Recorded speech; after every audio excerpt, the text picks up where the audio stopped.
Radio. Good afternoon. You're tuned in to Instinct Radio. This is the first of many episodes of the Dainhen Butler Show. It's been a long journey, but we are here. We'll be here every Sunday from 5 p.m. to 7 p.m. If you don't have the app, download it.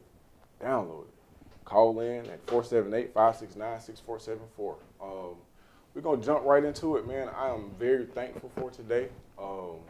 It's been a long ride. I've been nagging a whole lot of people. But I came up under a strong umbrella, man. My umbrella's been very, very supportive in what we got going on here. Today what we'll be doing is we'll just do an introduction to the co-host. So, we know who we're dealing with, and you can determine whether you agree or disagree with an individual. The goal is just to find out who you listen to, man, and let's get some stuff done in the community. For the most part, what we'll do is I'm going to go around in a circle, man, and I'm just going to tell why I asked you guys to be on the show with me, so that the people have a clear understanding as to, Aaron Williams, Omar Howard, Kia Ballard. I'll start right here since you're the closest. Kia and I, we met in college, and Kia was one of those individuals who was always at school every day. She was very effective in math, which I hate. And after I left school, she stayed and kept getting degrees. And so I was like, you know what? This is an individual that I need on the show in reference to, just trying to educate not just our youth, but our community as a whole in reference to how money works and what to do with dollars and just basic instructions that we don't really pay attention to. So the goal is to, just to give an insight as to what's going on with numbers, something that we sometimes shade away from. Omar Howard, I asked Omar to, in between calls, because he's everywhere. I seen him on Channel 46. I seen him on the cover of the Atlanta Journal-Constitution. I think I seen Channel 2, and I had to wait for BET to leave the room before I could talk to him. But some kind of way, man, I called him and he was like, you know what, brother, I'll put 50 of the jobs I got to the side and I'll participate. He is the CEO of Freedom is a Choice, great mentoring program throughout the state of Georgia. Just an all-around good brother, and I consider him to be a big homie to one degree or another, man. And last but not least, my brother, Aaron Williams. Aaron Williams is, am I allowed to say where you work at? You can. He's at Rock West.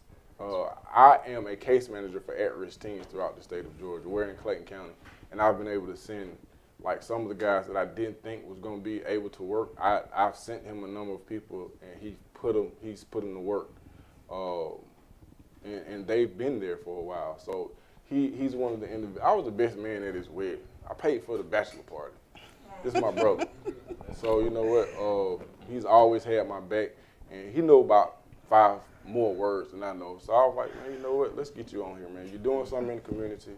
You talk. You wear a little bit of shirts, but you still talk. So this is the crew, man. This is who you'll be talking. We do have another member who has not made it here yet, Knox. He'll be in shortly, hopefully. But this is the crew, man. This is how we're rocking, and this is what we're hoping to bring to the table. So what I like to ask, and we can have an open discussion. Since we started right here, we'll go this way. What do you bring to Instinct Radio? What do you bring to that? No, you know what? Most importantly, what do you bring to the community? Because that's what the show is about.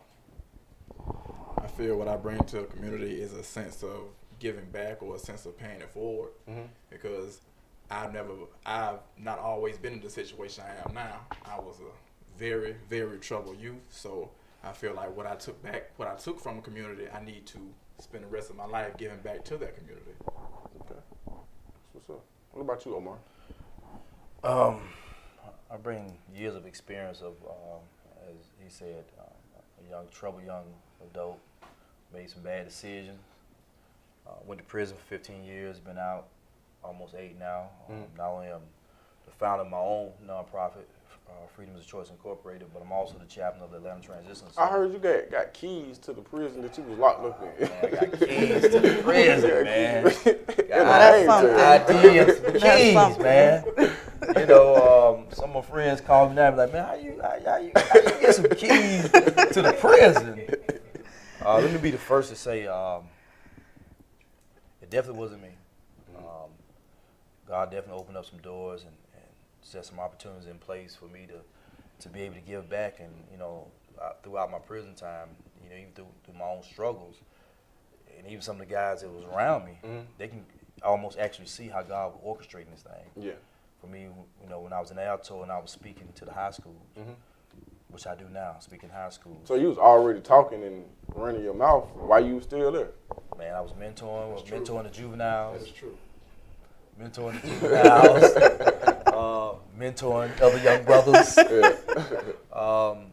But most part, I think people knew my heart was sincere when it came to change and want to make a difference and see people, you know, better their lives. Because at the end of the day, you know, everybody can make a bad decision, man. Yeah. Any child can make a bad choice, man, and find itself in a place they don't want to be in. So I think what I bring, man, is, you know, I do a lot of community awareness. Like, you know, for me, it's important for us to stand up, you know, as men, especially as young black males in our community where so many young men have been in the same situation, troubled, no father figure, no positive role models. And so this is what I'm trying to facilitate in my own life, in the mentees that I mentor, in my own organization, at the Atlanta Transitional Center.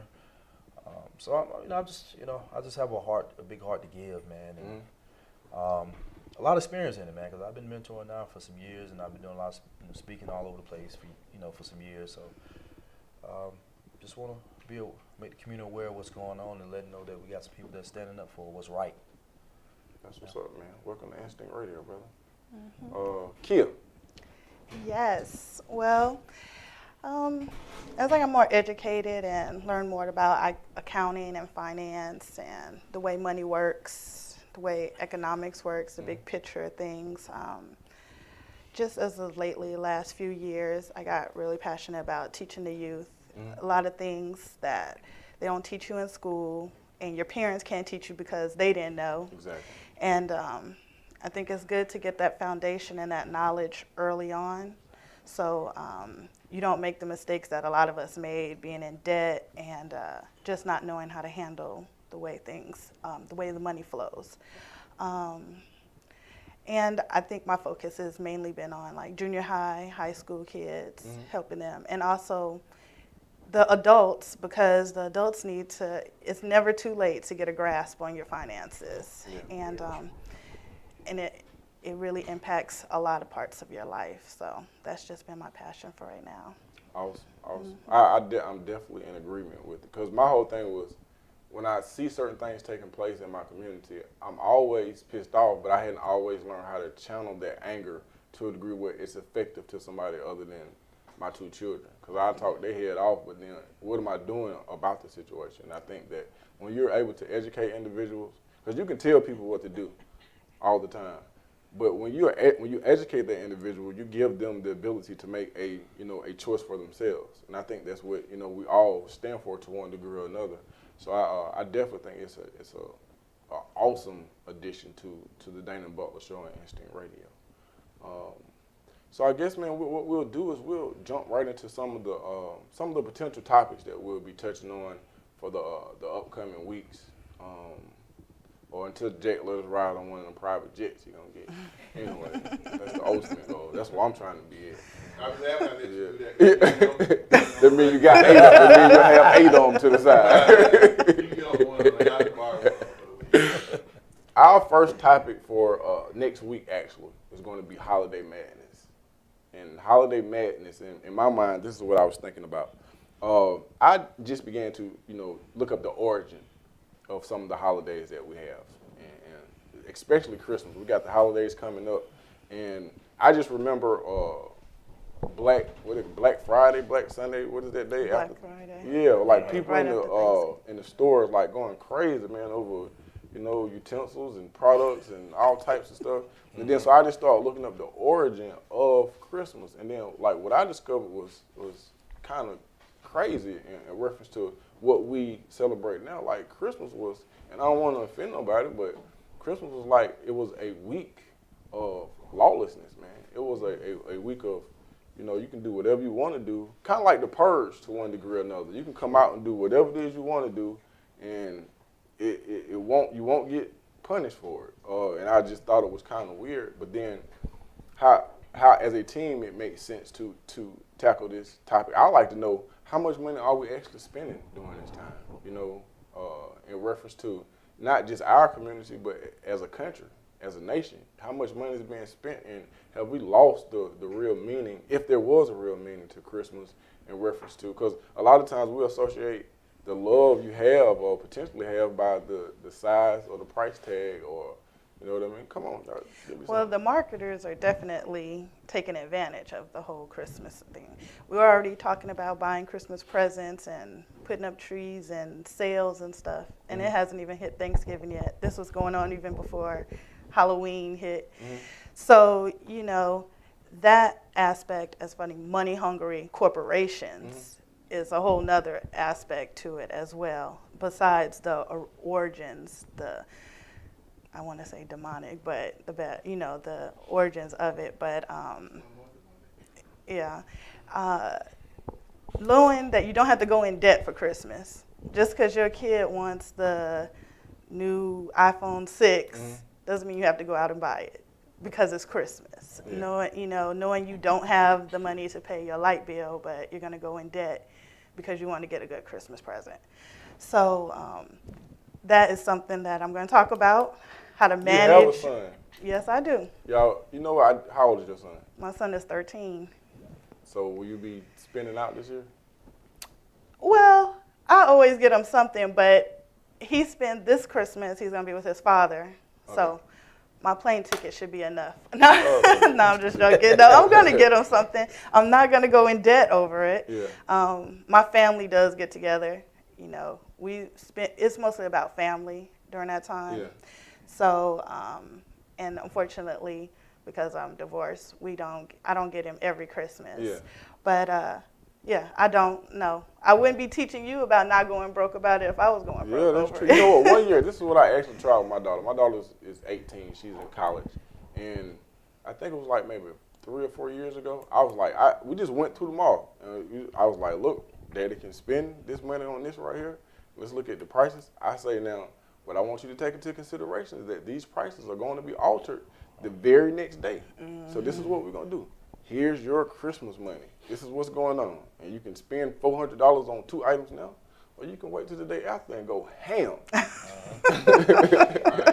And go ham. And then you know what? I think we have an emotional responsibility. Not an emotional responsibility, but I don't want, like right now, I'm firm with what I believe in certain instances. But at that particular time, I was just like, you know what? I waited till the last minute, and I still went and bought the stuff prior to. You know what I mean? Because I was just like, my child, I already think I'm militant and all this stuff. Let me go ahead and get this stuff. But this year, you know, it won't be a tree. It won't be, if I love you, guess what? When you break down on the side of the road and I come help you out, you know I love you. I don't have to give you no gift. Right. If I got your back, I don't need no special day to show you that I love you, man. Yes. Yeah. I think, to me, the main topic. Are you looking up a Bible scripture? No. Oh, okay. Nah. It's okay. It's okay. But what I am going to refer to is that I think we have totally gotten away from what Christmas actually represents. Mm-hmm. And of course, Christmas is a day that was set aside to,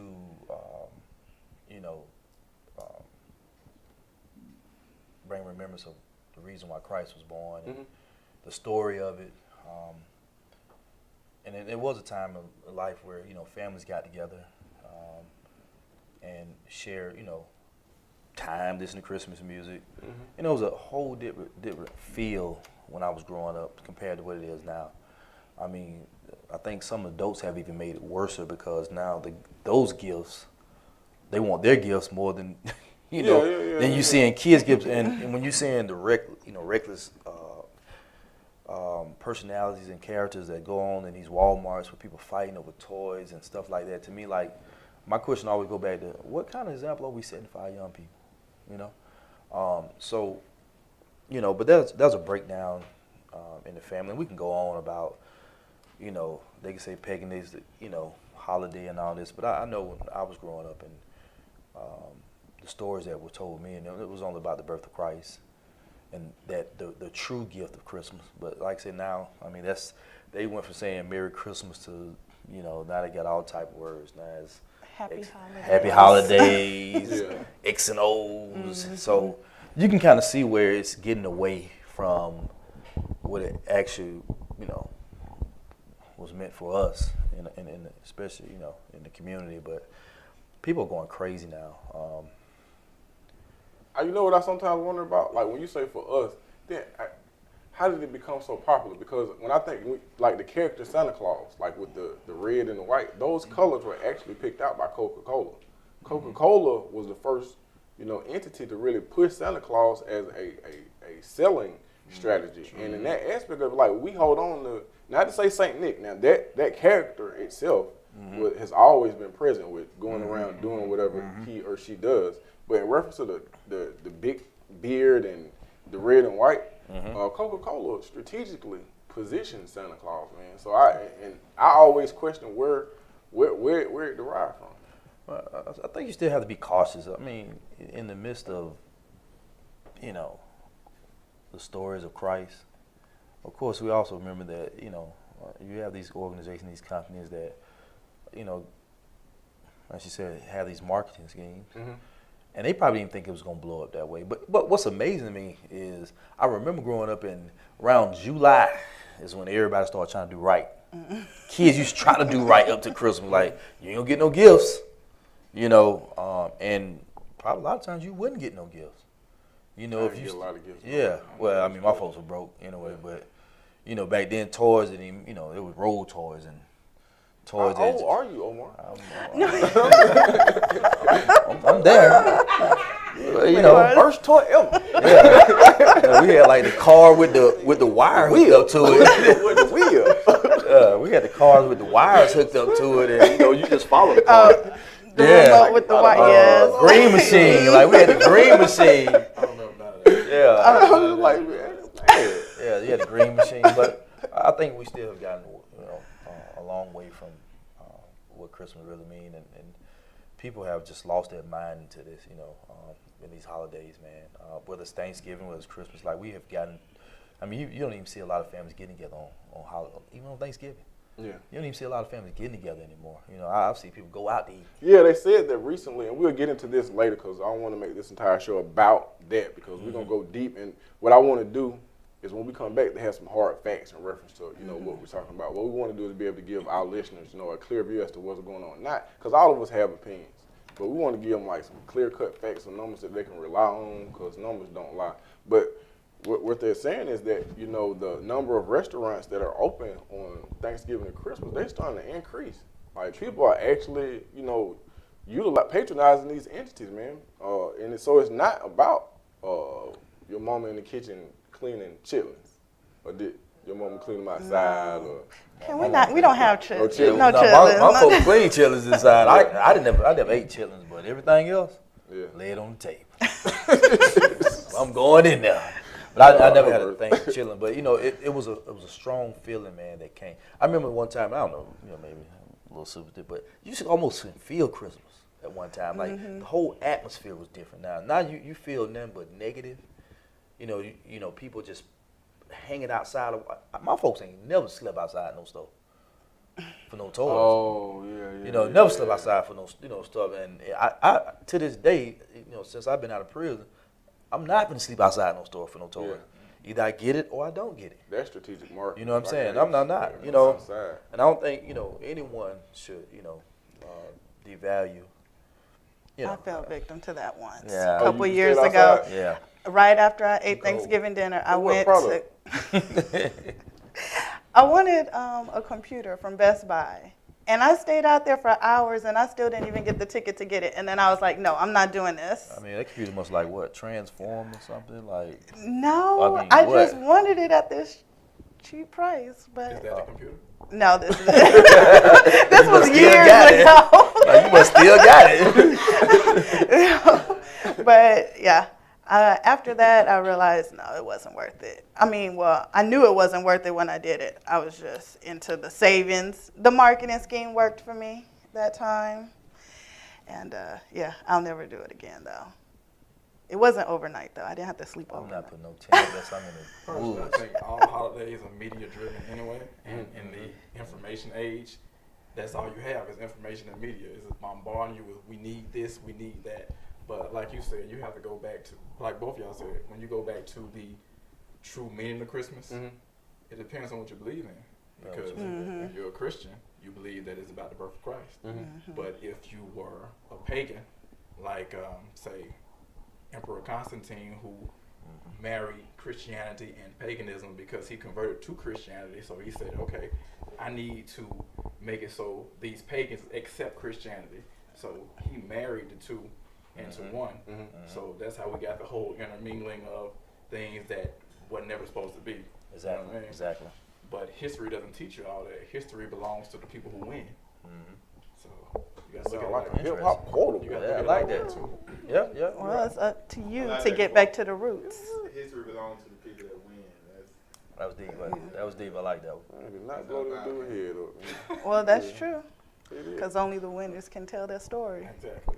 Okay. Just like, not to digress, but just like, I feel like in the next 100 years, there's going to be no such thing as slavery. Because you see, they're trying to take slavery out of the history books now. Now it's indentured servitude. Now they say, well, when they tracked the migration in the 1800s from to America, they got 6-7 million people coming from Africa. Migration.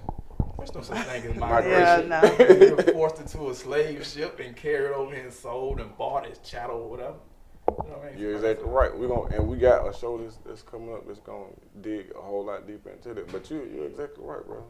And in reference to that, I think that anytime you're getting paid $7.25, $8 an hour, you are A on slave. the plantation. You're at the plantation.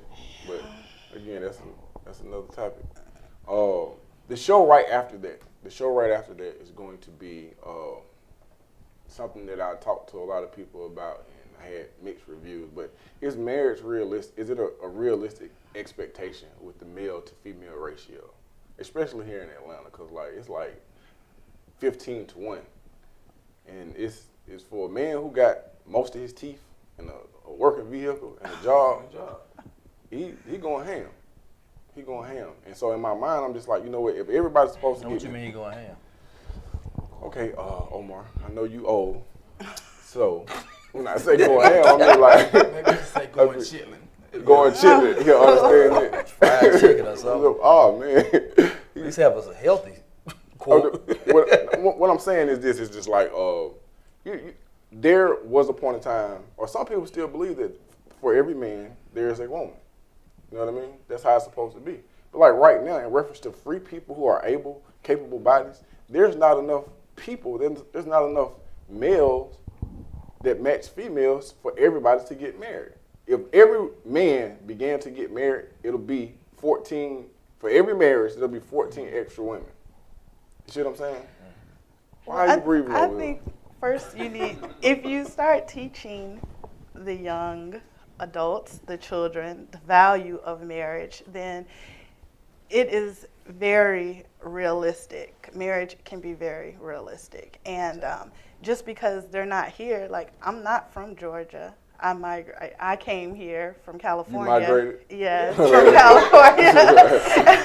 Early in the house. So Lakers. if I have to go back to California To get a man? to get a man, I will if I have to. But to say that there's not enough, that it's unrealistic just because there's more females to male in the ratio, I think that's numbers. that's numbers. So numbers don't lie. Okay, but like I said, why are there more females? Because they're coming in from other places, maybe. It's not that it's just more females here.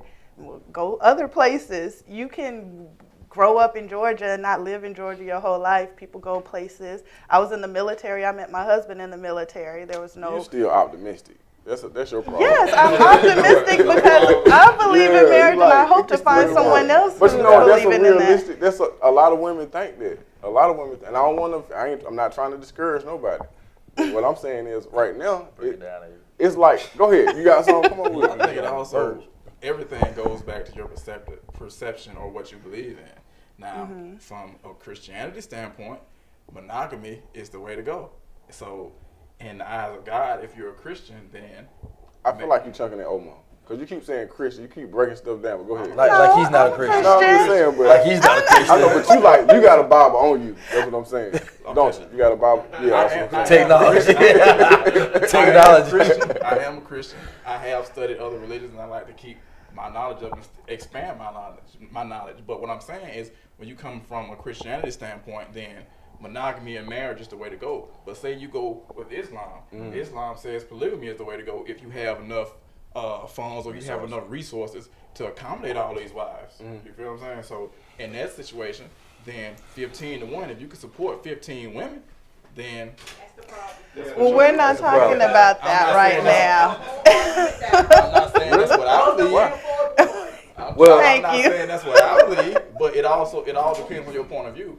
I believe that there is someone for everyone, and marriage might not be for everybody. Some people get married just because for the wrong reasons. Yeah. Some people get married as more of a mental decision as opposed to something they feel. But even when you look at the way you feel, you got serotonin, which is chemical in the brain that makes you think you're happy, which can mimic love, which you can get from love or you can get from chocolate. So, is marriage real? Well, is it something we should strive for? Or is it a candy bar? Exactly. I think the main point though, you still go back to what you believe, because I was asked that question when I was in prison. And this guy actually was of the Islamic faith, and he said no one never answered this question for me, and he went with the statistics, man. He said, so if you got more females than men, how can it is there one man for one woman? I said, well, you answered your own question. There is one woman for one man. What he just said, everybody's not going to get married. But I do think that every man that has a capable mind who has an understanding of what marriage is, there is one woman for one man. But You know what what I'm about the saying? women, though? Because at the end of the day, man, I don't care what no man say on, in my belief or Christian, but just in common sense, no man can handle more than one woman. Because if 4 women want 100%, it's nowhere in the world. It's nowhere in the world. When you say handle, What does that mean? You can't handle it. Because you get pulled this way, you get pulled this way, you get pulled this way. You'll lose your mind. You lose your mind. You lose your mind. Interject there. You're a Christian. I'm a Christian. So you realize that the Bible says that King Solomon was the wisest man who ever lived and who will ever live. Did he not have over 70 wives and over 100 concubines? Yeah. So if he was wise enough to realize that he can handle all these women, then who is Omar to say that Omar can handle all these women? If you want to talk about the Bible, God never ordained to have more than one woman. Never. In the Bible that God agreed to the beliefs of those days. Now you got to remember, even as wise as we are, we still make some of the foolish decisions. And you see when God told him to stay away from certain people, and he chose to go there, that's why he lost everything too. But it's no way. Common sense to tell you, if I had 100 women, it's no way. No way. You also don't have the resources to support them. If I did. Well, that's also too. You physically don't have you physically don't have the resources to handle it.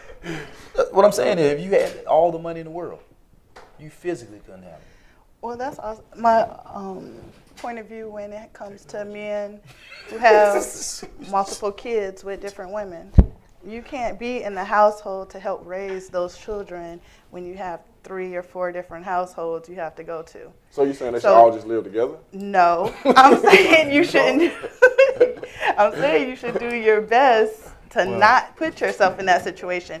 And when you're in that situation, sometimes monetary value isn't all that it takes to raise a child. The point you're on now is the very reason why our community is where it is now.